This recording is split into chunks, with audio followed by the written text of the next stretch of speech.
c'est curieux que vous me dites que les adultes viennent en consultation pour sortir avec un diagnostic comme quoi ils ont de l'asthme. Est-ce que ce n'est pas plutôt une maladie qu'on est censé détecter depuis la naissance? Très bien. C'est une question très pertinente qui me permet de clarifier quelque chose justement que la population pense. Oui. En fait, dans l'entendement collectif, c'est que l'asthme est une maladie de l'enfant. Oui. C'est vrai et faux. OK. En fait, l'asthme peut survenir à tout âge. L'asthme peut survenir à tout âge. Mais il y a des pics de fréquence. OK. Pics de fréquence dans l'enfance et pics de fréquence à l'âge avancé. Et entre les deux, à n'importe quel âge, l'individu peut faire de l'asthme. Mais beaucoup plus chez l'enfant, en termes de proportion. Alors, l'asthme, c'est le résultat de la rencontre entre un terrain prédisposé et un environnement favorable. Donc, il y a un terrain qui est prédisposé, qui rencontre un environnement favorable, et c'est ça qui va déclencher l'asthme. OK. Ce qui se passe chez l'enfant, c'est que l'asthme de l'enfant, c'est un asthme qui est, dans la grande majorité des cas, c'est un asthme qui est allergique. OK. C'est un asthme qui est allergique. Et il se fait que ce terrain allergique-là, chez l'enfant, il peut rapidement rencontrer un environnement favorable. L'environnement favorable étant les expositions dont j'espère qu'on va parler, les expositions respiratoires que l'enfant peut être exposé, mais toute autre personne. Et ça va faire que l'enfant peut déclencher les crises. Après, il y a des variations en fonction de l'âge, en fonction du sexe. Par exemple, dans l'asthme, dans l'épidémiologie de l'asthme, en fait, avant la puberté, les garçons font plus d'asthme que les filles. Vous savez pourquoi? Pourquoi? Parce que sur le plan anatomique, les bronches chez le garçon sont plus courtes avant la puberté. Oui. Okay. Les bronches sont plus courtes et ça fait que l'enfant, garçon, il va faire plus facilement de l'asthme que la fille. Mais rassurez-vous, après la puberté, ça s'inverse. Enfin, disons que le retard se fait. Okay. Donc après la puberté, on n'a plus cette distinction-là suivant le sexe par rapport à ce qui concerne l'asthme. Mais on le sait, avant la puberté, ça c'est des choses qu'on peut avoir. Après avoir dit ça, vous êtes dit les chiffres, il faut toujours faire attention avec la réalité est que l'asthme peut démarrer à n'importe quel âge, mais avec des pics sur le plan épidémiologique dans l'enfance. Et c'est ça qui fait que l'asthme se retrouve plus souvent chez les enfants. Alors, ce qu'il faut savoir, c'est que la plupart des adultes ont été des enfants asthmatiques. La plupart des adultes asthmatiques. Des adultes asthmatiques ont été des enfants asthmatiques. Et parmi les enfants asthmatiques, il y en a, en fait, qui vont garder leur asthme de l'enfance jusqu'à l'âge adulte. Okay. Qui vont toute la vie, vont garder. En fait, ils vont garder les manifestations de l'asthme. Nous, on a l'habitude de dire qu'on est asthmatique, on vit asthmatique. On est asthmatique et on vit asthmatique. L'enfant qui a été asthmatique, celui qui a été asthmatique dans l'enfance, dans le processus d'évolution normale, certains, comme j'ai dit, vont garder les manifestations de l'asthme tout le temps. Certains vont voir les manifestations regresser, voire disparaître, notamment à la puberté. Parce qu'à la puberté, il y a des hormones sexuelles qui sont sécrétées et qui permettent donc sur le plan, on va dire, sur le plan sexuel et donc de la croissance, de structurer le développement de l'enfant. Okay. Il se fait que ces hormones ont un rôle un peu anti-inflammatoire sur les bronches. Okay. Or, l'asthme, le vrai problème de l'asthme, c'est un problème d'inflammation au niveau des bronches. Donc, ces hormones sexuelles-là ont un effet indirect sur les bronches et arrivent à réduire l'inflammation au niveau des bronches Et ces enfants-là, l'asthme, les manifestations aiguës vont disparaître. Et les parents pensent souvent que l'enfant est guéri de l'asthme. guéri. Ce n'est pas le cas. Et ce qui fait que, voilà, à 20 ans, 25 ans, alors qu'ils ont complètement oublié que cet enfant-là a fait des signes d'asthme, l'asthme revient entre guillemets. Ça. Donc ça, c'est un continuum de situations qui va faire qu'un enfant asthmatique, il demeure asthmatique jusqu'à l'âge adulte. Un enfant asthmatique, autour de la puberté, les manifestations aiguës, dont la crise, vont disparaître ou regresser complètement. Et puis c'est après que ça se réveille. Donc, je tiens à repréciser que vous avez dit que l'asthme, c'est un terrain... Le résultat de la rencontre a un terrain prédisposé, Un terrain prédisposé. et un environnement favorable. Un terrain prédisposé, c'est quoi exactement? Alors, le terrain prédisposé, il y a des facteurs qui favorisent. Et parmi ces facteurs favorisants, en fait, il y a l'hérédité. Ok. Il y a l'hérédité. Si j'ai un parent qui est asthmatique, le risque que je sois asthmatique, il est plus élevé. Ok. Si j'ai 2 parents asthmatiques, le risque est encore plus élevé. Plus élevé. Et parfois, cette hérédité, il ne faut pas seulement la chercher parmi les parents directs. Parfois, il faut remonter plus loin dans la lignée. Ça peut être un grand-père, grand-mère, grand-mère. Ça peut même être un cousin. Donc, nous, quand on fait l'interrogatoire du patient asthmatique, on fait à la limite un interrogatoire policier. Vraiment identifier les choses, remonter assez loin. Et donc, à côté de cette hérédité, il y a le terrain atopique. Okay. Le terrain atopique, pour parler de façon terre à terre, je vais dire c'est le terrain allergique. C'est le terrain allergique, d'accord? De façon terre à terre. Et puis, après, il y a beaucoup d'autres facteurs qui vont faire que... il y a des facteurs purement génétiques aussi qui peuvent rentrer en ligne de compte. Et il y a aussi on va dire des affections qui vont favoriser l'installation donc, de ce terrain-là qui est prédisposé. Mais c'est surtout, dans la grande majorité des cas, le terrain allergique qui fait ça. D'accord? Et puis, il y a l'environnement favorable. Oui. L'environnement favorable va être constitué essentiellement des expositions. Les expositions respiratoires qui vont constituer des facteurs de risque qui vont déclencher la crise ou les manifestations de l'asthme chez les enfants.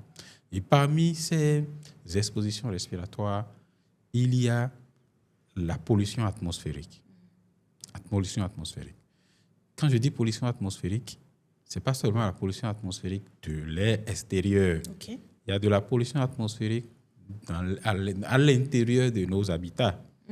Oui, la poussière, parfois les moquettes.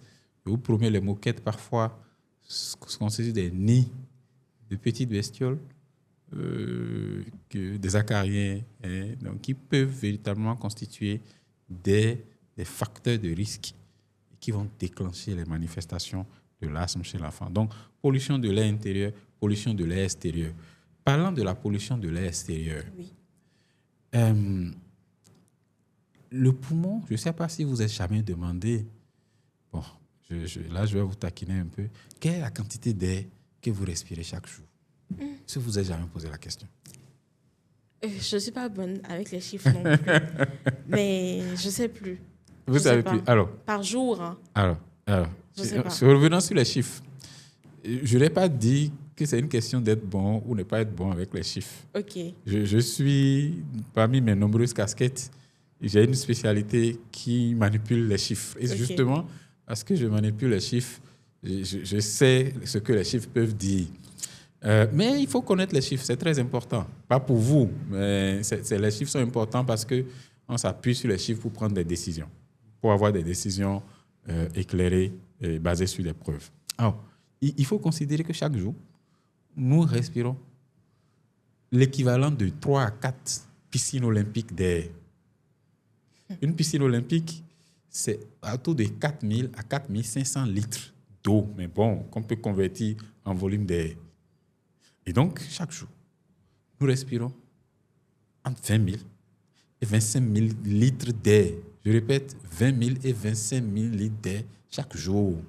Est-ce que cette quantité peut varier d'une personne à une autre? Ça peut varier Ok. absolument en fonction de l'âge, du Ok. sexe et de la morphologie. Ok. Il y a des volumes qu'on connaît, on connaît les valeurs. Je ne vais pas rentrer dans ces D'accord. détails-là.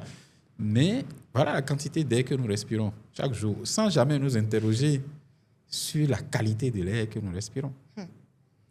Ça nous ramène encore à l'importance du poumon. Voyez-vous?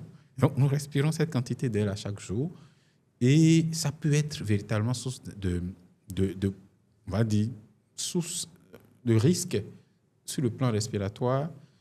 Fort heureusement, sur le plan de la physiologie, notre organisme est structuré de manière à faire face à ces agressions extérieures.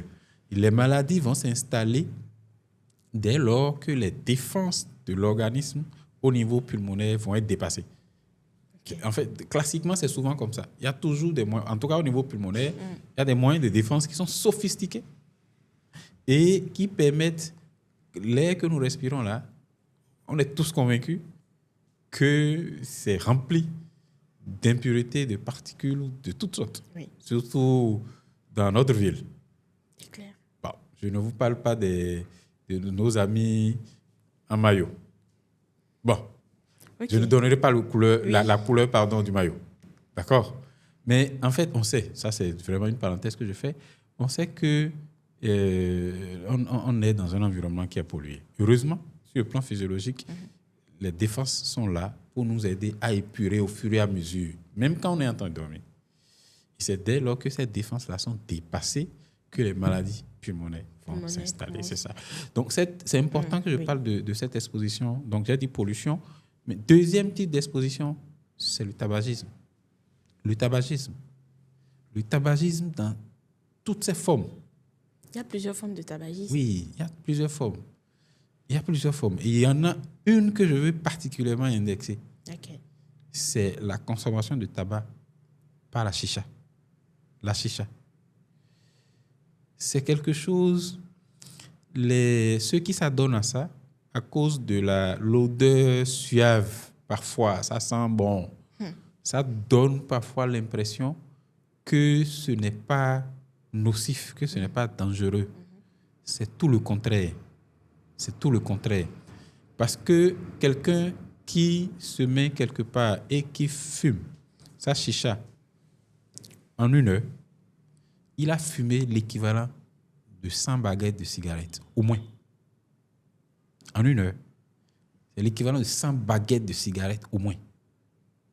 Et parfois, ce qui est mis dans ces appareils de chicha, ce n'est pas seulement des dérivés du tabac. On a fait une étude à la faculté des sciences de la santé il y a quelques années pour aller analyser ce que les gens mettent dans le narguilé. On a vu des choses ahurissantes. Je vous promets, tout y passe. De l'alcool, du tramadol, on a vu de la drogue. Donc, j'invite nos jeunes frères, nos frères qui parfois peuvent aller partager un temps de chicha avec leurs amis sans savoir ce qui est dedans, sans compter le fait de se passer de bouche à bouche ce dispositif sans aucune mesure, sans aucune précaution, on peut choper des maladies. Donc ça, je fais cette tirade-là, mais c'est parce que je vois des choses parfois qui, en fait, dépassent l'entendement et c'est important de sensibiliser les jeunes sur le caractère nocif de la chicha. C'est pas parce que ça sent bon qu'il faut penser que c'est moins dangereux que la cigarette. C'est tout le contraire. Bon, après, donc, quand je reviens sur on est toujours sur l'asthme, hein, c'est un peu long, mais c'est important. Toujours sur les facteurs déclenchants, là-dedans, on a parlé de la pollution, du tabac, il y a les infections respiratoires à répétition également qui peuvent être à la source de ces affections. Et puis, il y a des médicaments, par exemple. Il y a des médicaments qui peuvent être... Oui, non, il y a des médicaments qui peuvent être des facteurs déclenchants de l'asthme. Ah. Mais toujours sur ce terrain prédisposé, il y a une liste de médicaments qu'on connaît qui peuvent déclencher de l'asthme. Il y a aussi sur le plan digestif, par exemple, le reflux gastro-œsophagien. Il y a des gens qui font des reflux. Oui. Le reflux gastro-œsophagien, chez quelqu'un qui a un terrain prédisposé, peut déclencher de l'asthme. Ok. Donc, voilà ce que je peux vous dire sur l'asthme. J'espère que j'ai été assez complet, mais je suis disponible pour répondre encore à d'autres questions. Mais quand on fait une crise d'asthme, par exemple, qu'est-ce qui se passe? Si on doit illustrer un peu ce qui se passe au niveau des poumons. Très bien. Alors, sur le plan des mécanismes, j'aime bien donner cette explication-là à mes patients quand ils viennent, parce que quand on a compris ce dont on souffre, on accepte mieux son traitement. Oui. Alors, ce qui se passe au niveau des bronches, parce que tout se passe au niveau des bronches, c'est qu'il y a une inflammation. Une inflammation, quel terme simple je vais utiliser? C'est que la muqueuse de la bronche, Oui. elle devient malade. Ok. Et quand elle devient dans ces anomalies, les anomalies-là vont s'opérer dans le sens d'une augmentation de la paroi. Ok. Donc la paroi qui était relativement fine, c'est comme si elle s'imbibait de liquide et devient plus épaisse, Ok. cette paroi-là. Mais donc déjà quand elle devient plus épaisse, ça veut dire que le calibre, la lumière par laquelle l'air doit passer, la lumière est réduite. Ok, oui. Puisque la paroi Oui. devient plus épaisse. Donc la lumière par laquelle l'air doit passer, elle est réduite. Mais en plus de ça, c'est que la muqueuse, comme si la muqueuse se mettait à pleurer abondamment. Et donc, il y a une hypersécrétion de substances qu'on appelle le mucus qui va hypersécréter et aller stagner encore dans la lumière qui est déjà rétrécie. Mais ce n'est pas fini. Il y a un troisième phénomène, c'est qu'autour des bronches, il y a des muscles bronchiques qui agissent comme des élastiques et qui vont tirer et serrer encore les bronches. Donc, vous voyez trois phénomènes différents, mais qui agissent de façon synergique. La muqueuse, elle devient plus épaisse. Et puis, il y a hypersécrétion de mucus. Les bronches pleurent, et donc ça va dépôt de mucus. Ça réduit déjà le passage de l'air. Et en plus de ça, c'est comme si on mettait des élastiques qu'on entourait les bronches, et puis ça tire dessus. Et donc, ça réduit encore plus le passage de l'air. Alors, qu'est-ce qui se passe? Quand la bronche est complètement réduite comme ça, c'est que le passage de l'air va frotter contre ces parois-là. Et c'est le frottement contre les parois, la paroi qui va faire que la respiration va devenir plus va siffler. Okay. Donc, ça frotte contre la paroi, la respiration siffle. Mais tous les phénomènes que je vais décrire là, c'est que la toux, parce que c'est serré, ça va titiller, donc déclencher un réflexe de toux chez la personne. Mais parce que c'est également serré, l'air ne passe plus. Donc, la personne a du mal à respirer. La personne a parfois même l'impression qu'elle est en train de suffoquer parce que l'air ne passe pas à cause de cette obstruction des bronches. Et ce que je décris là, ça se passe sur, on va dire, l'ensemble des bronches. C'est ça qui va faire que la personne, quand elle se met en crise, puisque l'air ne passe pas, oui, elle aura l'impression qu'elle est en train de suffoquer. Elle a l'impression qu'elle est en train de s'asphyxier littéralement. Elle a l'impression qu'il y a une oppression thoracique. Voilà ces différents éléments-là. Donc, épaississement de la paroi, hypersécrétion muqueuse, et puis cette, on va dire, contraction au niveau des muscles bronchiques qui entourent les bronches. Voilà les éléments qui vont donc conduire à cet événement aigu qu'on appelle la crise de l'asthme. Maintenant, il n'y a pas que la crise ou la manifestation ou la traduction typique de cette crise que je viens de décrire, où l'individu peut se réveiller la nuit, il a du mal à respirer, il va s'asseoir sur son lit et puis il va vouloir qu'on lui ouvre la fenêtre parce qu'il manque d'air. Ça, c'est vraiment la crise typique, ça, qui peut survenir dans la journée, mais qui peut survenir surtout la nuit. Et cette crise a cette particularité, c'est ça qui fait aussi, on va dire, la particularité de l'asthme, c'est que les symptômes sont variables en intensité et dans le temps. Qu'est-ce qu'on veut dire par là? Vous voyez un patient asthmatique, vous le voyez le lundi matin à 8 h, il est très bien, il n'a aucun problème. Vous le voyez le soir à 15 h, il vous fait sa crise, vous aurez l'impression qu'il va mourir devant vous. Il arrive à s'en sortir, soit sous traitement, ou parfois, dans certains cas, spontanément, mais il ne faut jamais attendre l'évolution spontanée. Et le lendemain, vous le voyez, il va encore bien, voilà. Et puis, le surlendemain, il vous fait une crise, une petite crise. Donc ça, c'est la variation dans le temps. Donc, il fait une crise, il s'en sort, il refait une crise, il s'en sort. Et puis, la variation dans l'intensité. Il vous fait une crise, une grosse crise aujourd'hui. Peut-être 2 jours plus tard, il vous fera une crise un peu plus légère. Donc, cette variabilité-là, elle est très importante dans la question de l'asthme. Mais en dehors de la crise, vous pouvez avoir un patient asthmatique qui signale son asthme simplement par une toux. Il tousse tout le temps. Et puis on cherche, docteur, on a cherché, on a fait ceci, Souvent j'entends les patients dire, je tousse, on a fait toutes les analyses, on n'a rien trouvé. Cette fameuse phrase. Je dis, mais on a cherché quoi? Si on n'a pas cherché, après maladie, on ne trouve rien. Oui, donc il y a d'autres manifestations qui peuvent être un peu plus frustrantes. Et c'est notre rôle, quand on voit des manifestations comme ça, de pouvoir donc les identifier et les détecter et poser le diagnostic pour le patient. OK. Donc, quels sont déjà les petits signes qui doivent alerter? Alors, les signes qui doivent alerter, il y a la crise typique. OK. Tout le monde connaît. Tout le monde connaît. Quand on voit un patient qui fait une crise d'asthme, je pense qu'on ne passe pas à côté. Oui. Le patient, il a du mal à respirer, et puis sa respiration siffle. Maintenant, si on connaît un patient asthmatique qui fait une crise et que ça ne siffle pas, ce n'est pas un signe de non-danger. Ça peut même être un signe de danger extrême. Okay. Parce que si ça siffle là, c'est parce qu'il y a encore un petit pertuis où l'air passe, mais parce que c'est serré, en fait, ça va frotter contre les parois et siffler. Et imaginez quand c'est complètement fermé. Il n'y aura même plus Rien ne passe. Rien ne passe. Ça revient encore à l'importance du poumon dans l'organisme. Bon, donc ça...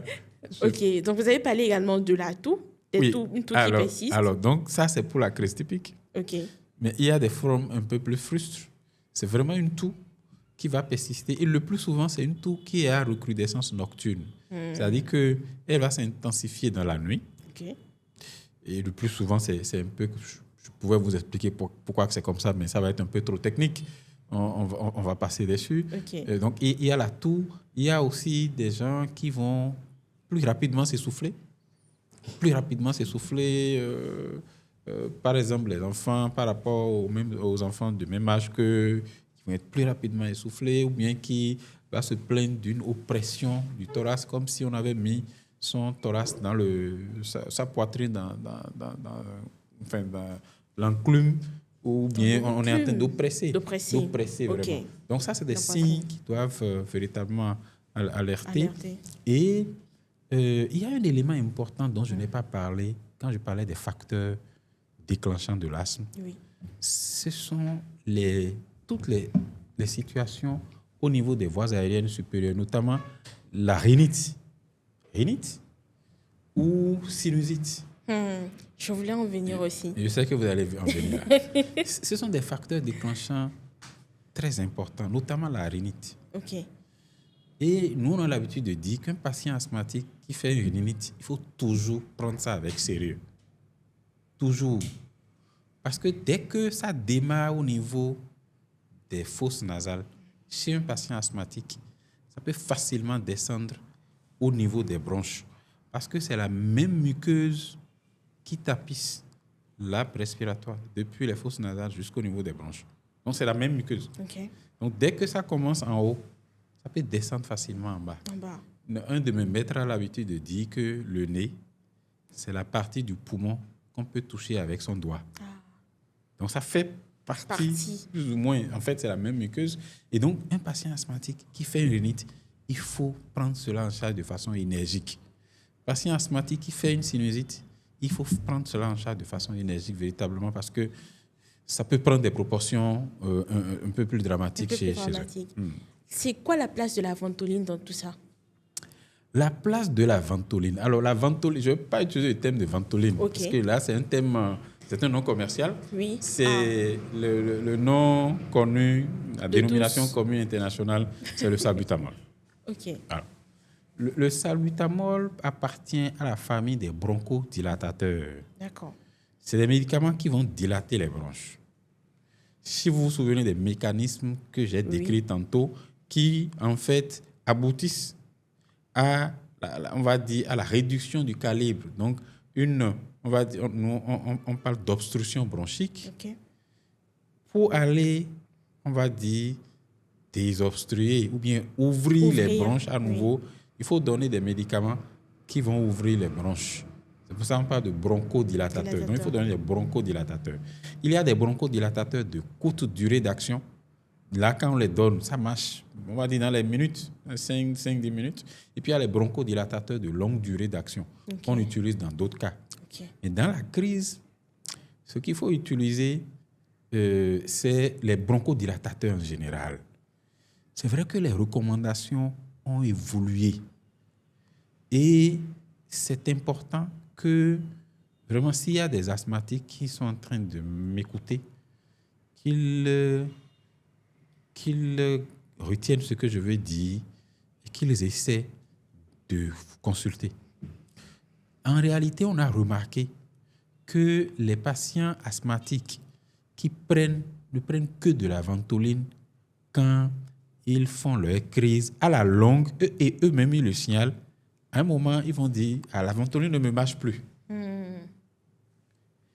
À la longue, c'est des gens qui peuvent faire des crises encore plus graves. Encore plus graves. Et pourtant, il prend le médicament qui va dilater les bronches. Mais le vrai problème de l'asthme, ce n'est pas le fait que les bronches soient rétrécies. Le vrai problème de l'asthme, c'est cette inflammation dont j'ai parlé là. Et si je veux détailler un peu plus le phénomène que je viens d'expliquer, c'est-à-dire ceux qui ils sont asthmatiques, ils prennent du salbutamol, et à force d'en prendre, c'est que ça va devenir de moins en moins efficace et ça peut même devenir délétère. C'est que quand on envoie ce médicament-là, les molécules du médicament vont aller se fixer sur des récepteurs. C'est des récepteurs. On appelle ça des récepteurs bêta. Parce que le salbutamol, là, on dit que c'est un bêta-2 mimétique. Okay. Donc, il va se fixer sur ces récepteurs-là. Et à force de donner que de la ventoline, à un moment, on sature les récepteurs. Et quand les récepteurs sont saturés, à un moment, on va donner le médicament, mais il n'y a plus de récepteur qui va capter le médicament et l'attirer dans l'organisme pour que les bronches soient dilatées. Et donc, à partir de pas dilatées, les bronches, on peut réouvrir les bronches. Et donc, à partir de ce moment-là, véritablement, ça peut être dangereux. Alors, ce que je conseille, un patient asthmatique doit toujours avoir un suivi, même quand tout va bien. Okay. Il faut que le patient soit suivi et de façon périodique, on puisse véritablement suivre la personne. Il y en a qui parfois font une crise, vont à la pharmacie. On a vu des drames. Mais il ne faut pas attendre que la crise survienne avant de consulter. Et le truc, c'est qu'on ne peut jamais prévoir l'intensité de la prochaine crise. On peut tout le temps faire une petite crise. Et on a vu des drames, je vous promets, où des gens sont restés chez eux, ils ont fait une crise, n'ont même pas eu le temps d'aller à l'hôpital. Et puis on vient récupérer leur cadavre. Voilà. Donc ça, mais donc à côté des bêta-2, on va dire des bronchodilatateurs de courte durée d'action, dont le salbutamol, il y a d'autres médicaments qu'on donne. Donc il y a le médicament de la crise, il y a des médicaments qu'on donne pour prévenir les crises.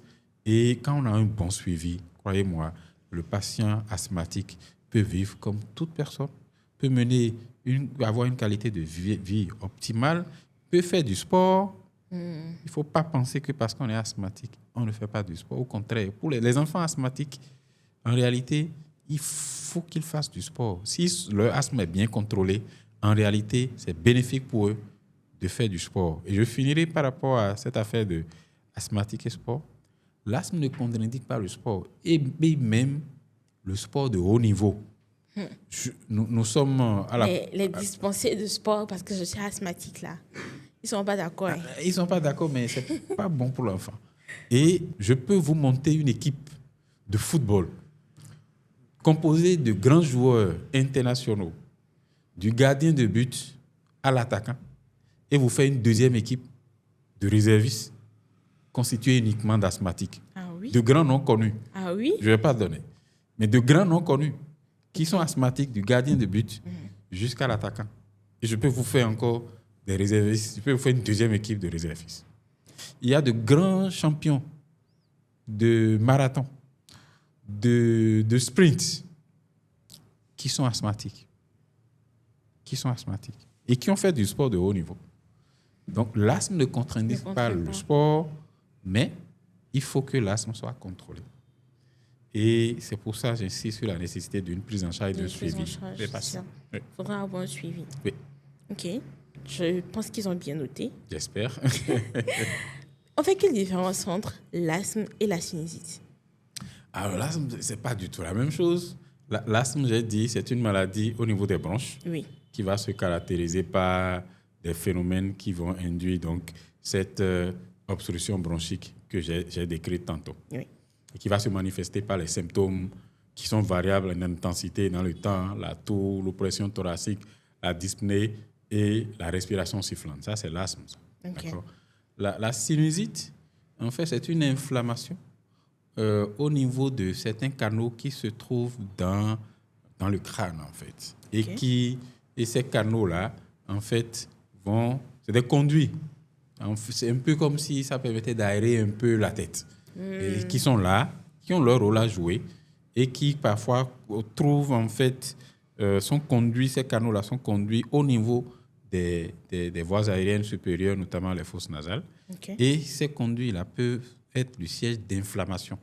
Et quand c'est le siège d'inflammation, puisque en fait ça communique avec les voies aériennes supérieures, notamment les fosses nasales, c'est que quand il y a l'inflammation, c'est comme si la muqueuse, la structure commence à pleurer, entre guillemets.